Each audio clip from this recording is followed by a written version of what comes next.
Hey guys, we're running a Black Friday sale over on the Aero 12 store. It's 10% off all shirts right now. Links in the description. Go pick them up before they're gone. So just last week, the Crew Wild Run was released, and I thought today would be a good time to go in, review it, give my thoughts on the game, and sort of talk about it. So, before I begin, if you don't know anything about the Crew, I will link to an awesome article by Alan, the head writer over at aero12gaming.com. And he wrote up an awesome review for the Crew Wild Run. Basically, in that review, he covers all the things that I'm going to cover here in more in-depth stuff than I do. And he also gives a whole rundown of what the Crew is and gives his thoughts on it in an article over on the website. So I'll link to that in the description down below. So if you want to understand anything related to the Crew, go check that out. So I'm just going to jump in, start talking about all the new stuff, and give my thoughts on it. So one of the new things coming to the Crew is monster trucks, and they are super cool. You can see me just racing around here.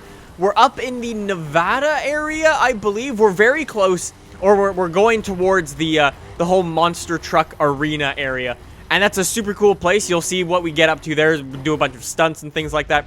And this dude just found me in the world and started following me. I'm like, dude, we're just gonna go. I wasn't even talking to him. We just ended up driving together through all these dunes and sand dunes, and it was really cool. Awesome stuff, super fun. The monster trucks are really cool. They're fun to play with, but I must say they are a little bit glitchy at times. You will notice that throughout the video, that the monster trucks are a little bit glitchy. The monster truck spec is basically just any normal spec that you want, as would the previous specs were, like performance and raid and things like that. Monster truck is just another spec, which means you can toss it onto some of the cars. And surprisingly, you can actually toss the monster truck spec onto a lot of cars, which is actually really cool. Thumbs up for that. Anyways, there's also a drift spec, which once again is very similar to the monster truck spec. You can just toss it on your car, just like that, and it makes it a drift spec car. The cars are fun. You can toss it onto, again, a hell of a lot of cars, so that's always good. The cars are fun to drive, but if you ask me, the handling for them just isn't there. They feel a little bit clunky, a little bit loose. I'm not sure what it is exactly, but they just feel a little bit weird if you ask me. I'm sure if you put in the practice, you could get incredible at drifting these things, and I'm sure it would be a lot of fun, but right out the box after a week of playing or so, it's still quite difficult. Also, not to mention, the whole drift mode thing is a little bit weird. You can get some drift score, and then if you crash into anything, it doesn't really matter. So I'm drifting through trees and everything like that, crashing into all of them. Doesn't matter, you're gonna keep your points. It's kind of strange. Anyways, the final big spec is the drag racing spec, which, if you ask me, is the best new spec in the game. It is so much fun, the drag racing spec, and it is a great addition to the game. Keep in mind, you can take all of these cars, all of these new specs, and take them out into the world like you usually would, and go have a hell of a lot of fun with them. The drag spec is really great and was a hell of a lot of fun when I live streamed the new Crew expansion last week. However, that was until I tried this week's drag racing summit event, and I realized that the drag race, the whole thing is based at the Bonneville Salt Flats, and then you would expect the drag racing to be there. Obviously, that would make a lot of sense. But no, it's downtown in Las Vegas, and it has a corner in it. And my car had some issues when it hit the curb. So yeah, although they are a great addition, once again, they're a little bit finicky on the handling of them, so bear in mind that when taking them out into the open world. But they are very cool, and I do really like them. I love the way the drag racing works in this game. A hell of a lot of fun, super addicting as well. So the final last, I guess, vehicle, you could say, would be the brand new bikes that are now in the Crew Wild Run. They are very cool, but very expensive. There are two cheap sort of budget bikes, both under 100k. But then after that, there's a slight gap. After that, the next most expensive bike is 300k, and it goes all the way up over 500,000 credits, and it's actually just insane. Or Crew bucks, or whatever they're called.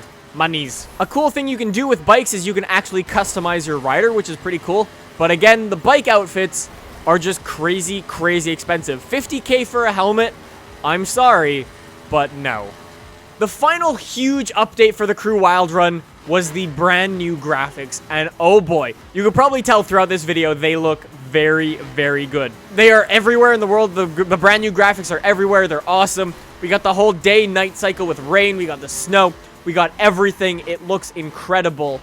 props on the new graphics. The game looks very, very good. The brand new events are also super, super fun. The new summit thing is awesome. It lets you do all these crazy events like hill climb, escape, slalom. Don't do that in a monster truck. That never ends well. Then you can go up against your friends in like drag racing, drifting, everything like that. It's just so much fun. Two downsides though to this expansion. One, everything is incredibly overpriced. For you to get one of the new specs, if you want to take, say, a little Fiat 500, which costs you some amount of money, say you want to toss the monster truck spec on it, it's something like 400 or 500,000 crew monies, essentially, which is just hugely overpriced. It almost feels like the microtransactions are almost being pushed down your throat a little bit. Same thing goes for the drift spec. If you want to make one of your cars a drift spec car, that's 400 or 500,000. It is unbelievable how expensive these specs are. Same thing goes for the drag spec, and like I said, the bikes are already crazy expensive, and same goes for the outfits, the helmets, the tops, and the pants.